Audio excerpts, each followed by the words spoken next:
Cousins and the Ethnic Family. Read and written by Bobuq Said. My cousins number roughly 100.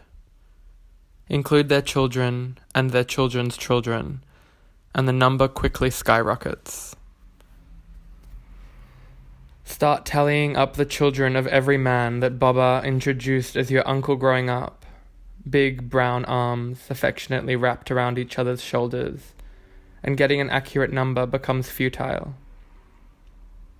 It's an ethnic affliction, something we grow up learning. The more cousins you have, the more protected you are from a society that employs the ongoing war on terror to proudly despise your Islamic-sounding names. Afghan refugees, my own kith and kin, have been fleeing Afghanistan since the Soviet invasion in the early 80s first destabilized our political infrastructure, paving the way for a series of corrupted power contestations that continue to this day. Our extended family was some of the first Afghans to leave. A few of my uncles, grandparents in tow, drove to Pakistan and went on to settle in Germany. Others left through Iran and ended up in the UK. My parents and sisters flew from Kabul to New Delhi and then on to Perth, starting one of the first Afghan communities in Australia, before eventually settling in the US to be closer to my mother's side. From that initial moment of departure, the fracturing of diaspora begun. Most of the older cousins were born in Afghanistan and fled as children with their parents. The rest of us arrived unceremoniously into housing flats and rental homes across the world, unaware of the sacrifices made to ensure our safety. We exist at a unique nexus of cultures, the idea of home forever clumsy in our mouths. Like every brown kid, September 11 was a defining moment of our childhood, rendering our concept of time a living history. We watched our starry-eyed refugee parents held responsible for the tightening of borders globally, abject signs of the sweeping tide of xenophobic and Islamophobic backlash to humanitarian asylum. And yet the political vilification of refugees and Muslims brought my cousins and I closer together, whether we were in direct communication about it or not. Dispersed across the Americas, Europe, and Australia, all 68 of us were secretly begging Allah for Osama bin Laden to be found anywhere but Afghanistan, weary from the schoolyard taunting, still too young to properly defend ourselves. Options to freely socialize with classmates after school were limited, and sleepovers, that adolescent rite of passage where friendships are cemented, was out of the question. Whenever I'd protest, Mum would always snap back quickly. Why do you need friends? You have family. They were only protecting us from misunderstanding. I say 68, but it's a reductive way to measure cousins. The real number is much higher. It ceases to matter exactly how you're related to them. The point is that you're all Afghan. Your parents know each other, and you are responsible for one another. Among immigrant communities, the cousin is a porous language category, far removed from the Western definition of the word. Cousins play as siblings, raise and counsel each other as aunties and uncles, and participate in networks of care like friends. The cousin is a marker of solidarity, but they are also symptomatic of a family's cultural logic and the country they settled in. For example, I recently found myself doing the mental gymnastics of describing the stepdaughter of my maternal uncle's brother-in-law to my white friends. In the end, the shorthand I used to describe Fauzia was cousin. It seemed second nature to brush off the verbosity of her formal title. This is common among people of color, especially those of us from the Middle East. Cousin is a term of cultural endearment, and it's used liberally to describe the children of just about anyone your parents knew from back home. I was 13 when we left Australia for the US, my parents leaving burnt bridges and drama behind them. For me, it meant a drastic shift in the cousins around me. After a time, Fauzia and I grew close. We were both transplants to Northern Virginia. She had also arrived late into the pre-existing network of our cousins. It never occurred to me to think of her as any different, despite always knowing tangentially that our mothers weren't biological sisters. Her mum and mine still cackled together over tea, and she was always there, without fail, at a different uncle's house, one weekend after the next. Unlike the Australian diaspora I was accustomed to, the American cousins were almost exclusively boys, which drew Fauzia and I together. Slowly we got into the groove of breaking off at parties to gossip and angst, self-imposing exile upon ourselves, while the zombie-eyed boy cousins played first-person shooter games religiously in the next room. It was only years later that I learned our ever-observant mums had mistaken our connection for love and were grooming us for marriage. Marrying a cousin is not so unusual among Afghans.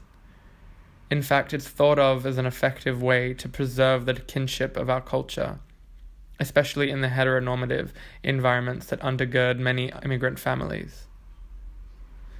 When immigrant communities are under attack from society and the media, it is no surprise that they turn inwards.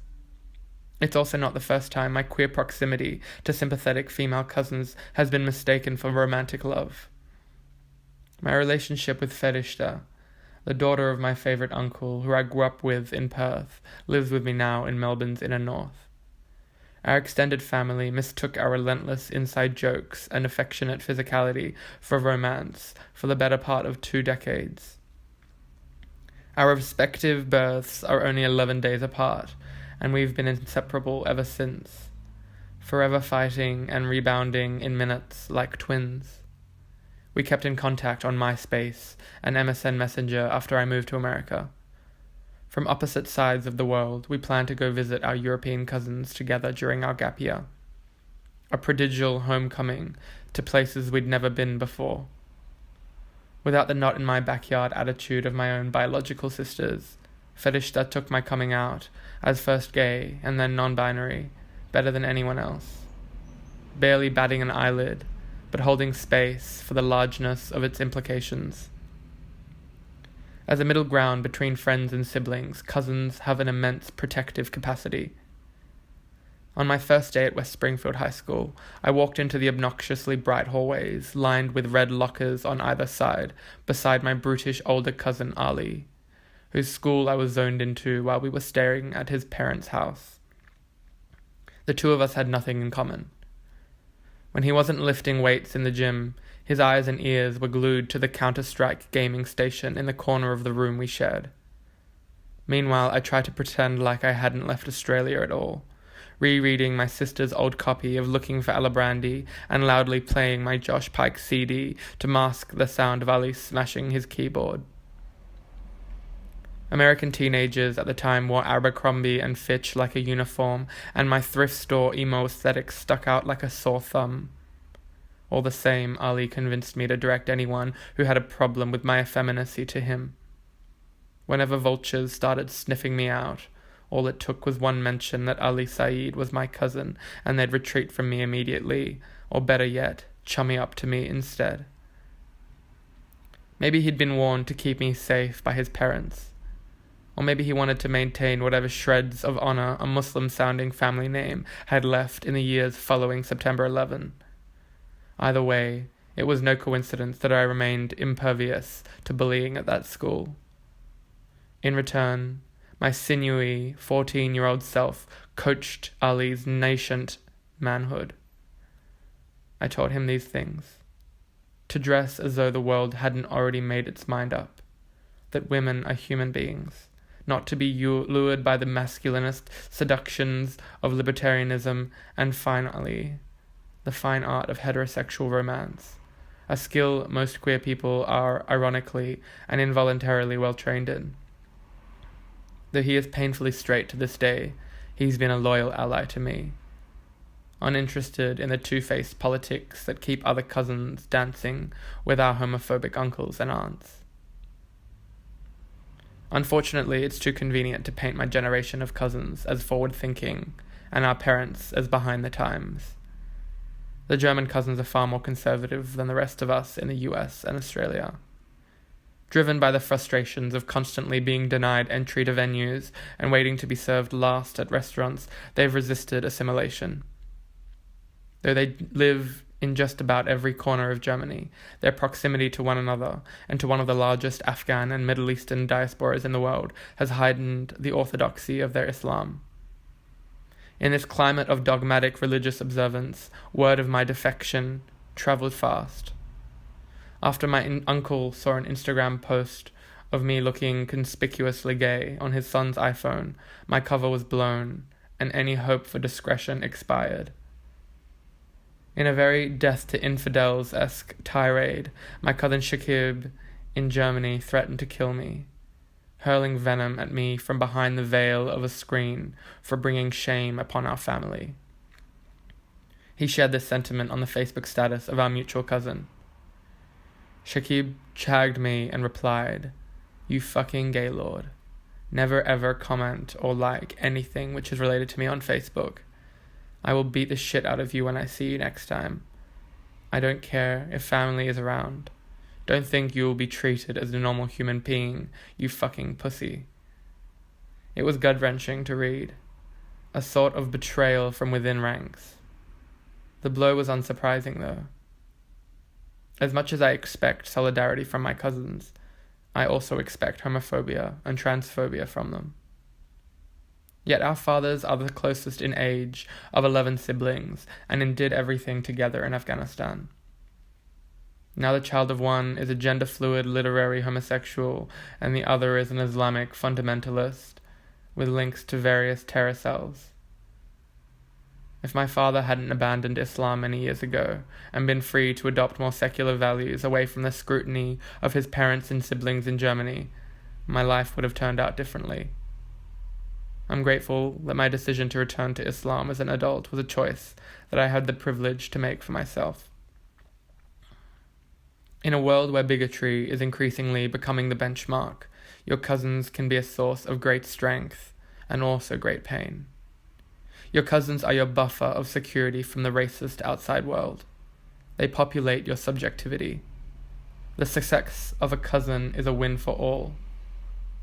The idiosyncrasies inherent in the fluidity of cousin as a language category highlights the expansiveness of family for people of color. Driven to the margins, we make a home for ourselves among one another. The love of a cousin doesn't always make sense, and it rarely maps onto the support we expect from partners and friends, but it serves as an important reminder for the diasporic person of color that no man is an island.